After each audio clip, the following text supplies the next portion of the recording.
हाँ, tape recorder आया। अरे टेप रिकॉर्डर, उसके बाद फिर जब ब्लैक एंड वाइट टीवी आया उसमें क्या कहने। और उसके बाद फिर वो टीवी भी आप रखा हुआ है, गर्दा चढ़ा हुआ है, उसको देखते ही नहीं कोई, इसलिए कि हमको न्यूज़ देखना है, उसमें देख ली। और कुछ दिन के बाद ये होगा कि ये भी कागज़ में बदल जाएगा, ऐसे नोट की तरीके से निकालेंगे, आपने ऐसे किया और पढ़ा उसको फेंक दिया। ये कर रहे हैं लोग, ऐसा किया जा रहा है। यहाँ की कोई नई बुक जो अभी ट्रेंडिंग में हो कि इसकी बहुत ज़्यादा डिमांड है? देखिए हमारे यहाँ की जो जितनी भी बुक्स हैं जी। वो चूँकि वो किसी वक्ती उस पर नहीं लिखी जाती है, जिससे मिसाल के तौर पे जो हमने बताया कि आधार तो हमारा इस्लामिक हिस्ट्री है ना। अब हज़रत उमर थे जो हमारे सेकंड कैलिफ थे, दूसरे बादशाह इस्लाम के। इनके बारे में गांधी ने कहा था कि अगर रामराज लाना है तो उमर फारूक वाला राज लाना पड़ेगा। वही रामराज की कहानी बयान करता है, गांधी जी ने कहा था, स्वराज में लिखा था। तो उनके ऊपर उनकी जो हिस्ट्री लिखी अल्लामा शिबली इन्हीं ने, तो वो सबसे ज़्यादा बिकती है, बहुत बिकती है वो। क्या नाम है? अल फारूक उसका नाम। ऐसे ही है, ऐसे मतलब कितनी बताएं आपसे, अभी हम आपको वो दिखाएंगे, नाम पढ़ कर सुनाएंगे, उससे आपको एक अंदाज़ा हो जाएगा कि यहाँ के लोगों ने क्या क्या लिखा है, कितना लिखा है और क्यों लिखा है। जी। हमारे यहाँ बहुत बड़े हिस्टोरियन थे, जब हम आए हैं बिल्कुल भी नौजवान थे, तो वो यहाँ के हेड थे, तो वो इंडियन हिस्ट्री पे अथॉरिटी माने जाते हैं, यानी उनके शागिर्द थे वो मजूमदार जी के। तो यहाँ पर उन्होंने किताबें लिखी, तो उसमें हर किताब के प्रीफेस में लिखते थे कि इतिहास का जो मसाला होता है वो बहुत अजीब विचित्र होता है। उसमें से आप चाहें तो तलवार निकाल लें और चाहें तो फूल निकाल लें, अपनी अपनी मर्ज़ी पे है। तो उन्होंने कहा कि हमने जो यहाँ का इतिहास जो ढूंढा है उसकी एक नियत ये है कि हम जोड़ने के लिए मसाला लेंगे, तोड़ने के लिए नहीं लेंगे।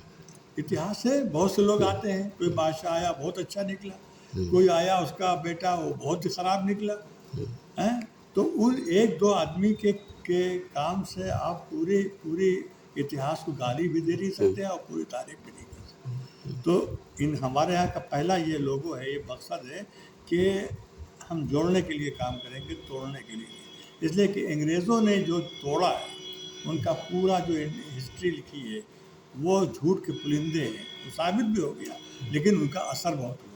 इसलिए कि वो नए नए आए थे और अंग्रेज़ी बोलते थे और लगता था कि दुनिया में, भारत में पहली बार एजुकेशन जो है इन्हीं की वजह से आई है और जो तरक्की हो रही है इनकी वजह से हो रही है। और कोई बताने वाला नहीं था कि भारत तुम्हारे आने से पहले जो है हमने क्या क्या इसको स्वर्ग बना रखा है।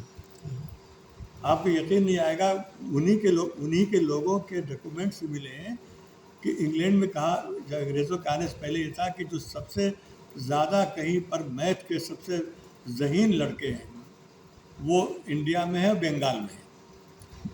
यहाँ की मैथ की धूम वहाँ मची थी। यहाँ की जो टेक्सटाइल जो इंडस्ट्री थी वो उससे बाज़ार वहाँ पटा हुआ था। और आज की ज़बान में जो जीडी क्या बोलते हैं वो सब GDP। हाँ, वो कहें मतलब बहुत आगे थी।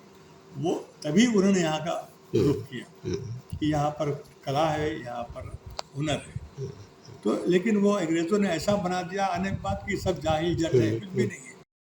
ये एशिया की सबसे बड़ी लाइब्रेरी है। जी। जो हमने पढ़ा वो एक बार पढ़ा था कि कोलकाता में हाँ, बड़ी लाइब्रेरी है, तो जी। क्या फ़र्क है दोनों? ऐसा है कि एशिया बहुत बड़ा है जी। और इसमें चाइना से लेके और सऊदीया तक की देश हैं। जी। तो लाइब्रेरियाँ तो जगह जगह है, बहुत बड़ी बड़ी हैं।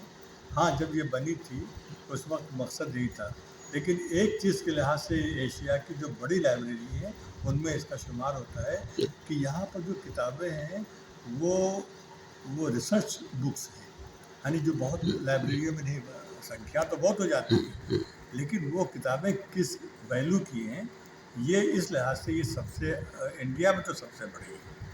जो खास करके इस्लामिक धार्मिक और हिस्ट्री के हिसाब से। फारसी की एक से एक पुरानी किताबें, अरबी की एक से जो पहले एडिशन या फिर वो पांडुलिपि है, ये सब यहाँ पर है। इसने इस लाइब्रेरी को बहुत ख़ास बना दिया, विशेष बना दिया। वरना अगर अलीगढ़ में 2.5 लाख 3 लाख की, लखनऊ में कितनी लाइब्रेरियाँ 2-2 लाख की, यहाँ तो 2.5 लाख। शास्त्री जी हों, राजेंद्र प्रसाद जी हों, अशोक मेहता हों, विनोबा भावे जी हों, कोई ऐसा नहीं जो यहाँ ना आया। आजमगढ़ आने के बाद पहला काम से आपने कहा, पता नहीं कौन सी आपके अंदर भी आत्मा में कोई बात आई कि पहले यहाँ तो वैसे ही गांधी जी आए सबसे, पंडित मदन मोहन मालवीय आए सबसे पहले, और नेहरू से तो बहुत दोस्ती थी यहाँ के लोगों की। तो उस ज़माने की कांग्रेस दूसरी थी, सन 20 वाली, स्वतंत्रता सेनानी थे सबके सब।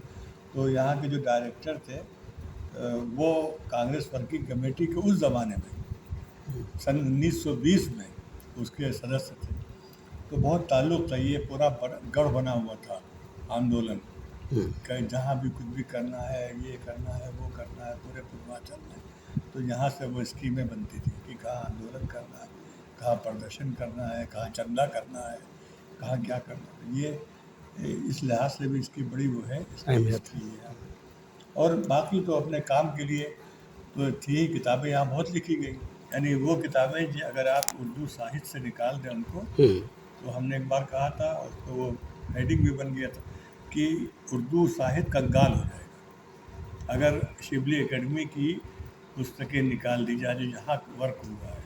और यहाँ वर्क हुआ है तो ज़्यादातर तो धार्मिक हवाले से है, इस्लाम के बारे में, जैसे पैगम्बर साहब की लाइफ है, मोहम्मद साहब की। तो अब वो 7 वॉल्यूम में यहाँ लिखी गई, जो सारी दुनिया में नहीं है, उसका अरबी में भी नहीं ऐसी किताब। फिर उसके बाद पूरी इस्लामिक हिस्ट्री कि इस्लाम वाले मुसलमान कहाँ कहाँ गए, कहाँ उनकी हुकूमतें, स्पेन हो, सिसिली हो, टर्की हो, और जितने भी पूरी दुनिया में जहाँ इनकी बड़ी बड़ी हुकूमतें रही, उन सब की हिस्ट्री। फिर उनके लोगों की हिस्ट्री की, कौन फिलासफर हुए, कौन साइंटिस्ट हुए, कौन, उनकी एक अलग। तो ऐसे फिर इंडिया पे आए, मिडिवल इंडिया पे, तो 30 किताबें यहाँ लिखी गई हैं। तो बहुत ही रिच कर दिया उर्दू साहित्य को इस एकेडमी ने। लेकिन अब अच्छा कमाल ये है कि कभी किसी भी, चाहे अंग्रेज़ का ज़माना रहा हो और चाहे बाद में आज़ादी का, मौलाना आज़ाद, अबुल कलाम आज़ाद जो पहले बने हैं एजुकेशन मिनिस्टर। प्रेमचंद क्या थे, कौन थे, क्यों इतना पॉपुलर हो गए? तो प्रेमचंद जी जैसा कि हमने बताया कि कहानीकार, उपन्यासकार, नाटककार, पत्रकार, चित्रकार सब थे, लेकिन वो थे तो, लेकिन आज यहाँ उपलब्धियाँ लम्हे में उनके स्मारक पर या उनके गांव में उनकी उपलब्धियाँ क्या हैं?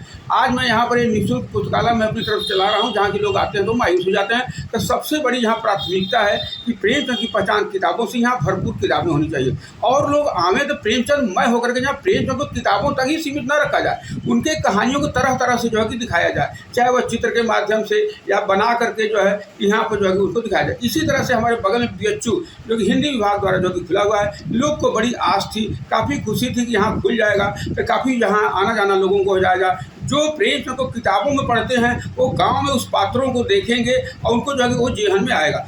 आज जो है BHU द्वारा जो है करोड़ों रुपए लगा के बना तो दिया गया, लेकिन आज वो भी अपने वो किस्मत को रो रहा है, जहाँ की उसमें न पुस्तक है, न वहाँ पर जो है कोई लाइब्रेरी है, और न वहाँ पर पढ़ने की कोई व्यवस्था है, न टीचर हैं, केवल हाल बना के कुछ लगा के छोड़ दिया। शुरू में जो है 1-2 साल चला, फिर इसके बाद जो है पता नहीं क्यों नहीं चल रहा है। अभी तो आगे जो ऊपर जो है फाइलों में जो पड़ा हुआ पता लगता है कि UGC को लिख करके भेजे हैं, कोई लेने के लिए तैयार नहीं है, उस पर चर्चाएँ जो है चल रही हैं। शास्त्री जी ने अपना कारवा रोका और उनके पास गए ताकि बोले आज आप प्रचार नहीं कर रहे हैं क्या, यहाँ क्यों खड़े? उन्होंने कहा क्या करें शास्त्री जी, एक ही गाड़ी मेरे पास है, वो ख़राब हो गई है, बनने के लिए गई है, अब जब तक बन के नहीं आती तब तक तो मैं प्रचार नहीं कर सकता। तो शास्त्री जी ने अपने काफिले से 2 गाड़ियाँ तो बोले ये 2 गाड़ियाँ ले जाइए मेरी, और जब तक आपकी नहीं बनती तब तक इससे प्रचार कीजिए, जब आपकी बन जाएगी तो इसे वापस कर दीजिएगा। तो अब आप देखिए कि प्रतिद्वंदी अपने दूसरे प्रतिद्वंदी को प्रचार करने के लिए अपना साधन दे रहा है। उसका मतलब यह है कि आप भी अपनी बात कहिए, मैं भी अपनी बात कहूँ, जनता जिसको चाहेगी। ये जो भावना थी, ये भावना आज रहती। अगर आप ये वीडियो YouTube पर देख रहे हैं तो हमारे चैनल को सब्सक्राइब करें और बेल आइकन को दबाना ना भूलें। अगर आप Facebook पर ये वीडियो देख रहे हैं तो हमारे पेज को लाइक करें।